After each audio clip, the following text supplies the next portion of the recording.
ఆయన 2014లో ఇచ్చిన ఆయన మేనిఫెస్టోకు సంబంధించి చేనేతలకు సంబంధించి ఆయన ఏం చేశాడు అని చెప్పి చూస్తే దాదాపుగా 100కి 2 మార్కులు కూడా రాలా.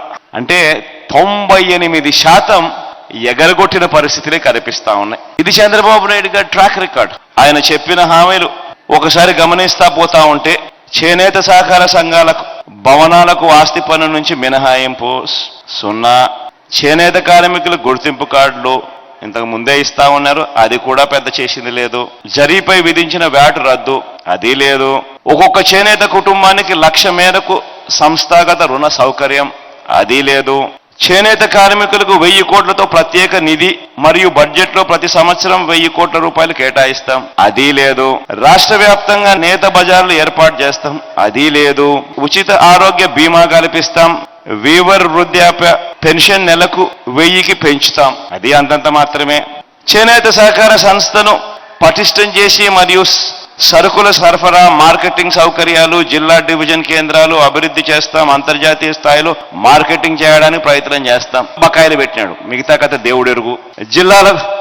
జిల్లాకో చేనేత పార్కు ఏర్పాటు చేస్తాం, అదిలా. వృద్ధ చేనేత కార్మికుల కోసం ఉరవకొండ, చీరాల, మంగళగిరి, పెడన, ధర్మవరం మొదలైన ప్రాంతాల్లో ఆసుపత్రులు, ప్రత్యేకంగా వృద్ధాశ్రమాలు ఏర్పాటు చేస్తాం, అది లేదు. సగం ధరకే జనతా వస్త్రాల పథకం పునరుద్ధరణ, అది లేదు. చేనేత సొసైటీలకు 20% రాయితీపై ముడి సరుకుల సరఫరా కొద్దో గొప్ప ఆ మేరకు ఒక అడుగు, అది కూడా సెంట్రల్ గవర్నమెంట్ ఇస్తా ఉంది కాబట్టి. చేనేత కార్మికులకు తక్కువ వడ్డీకే సంస్థాగత రుణాలు, అది లేవు. 1,50,000తో ఉచితంగా ఇల్లు, మగ్గం, షెడ్డు ఏర్పాటు. ఒకరికన్నా ఇచ్చాడా?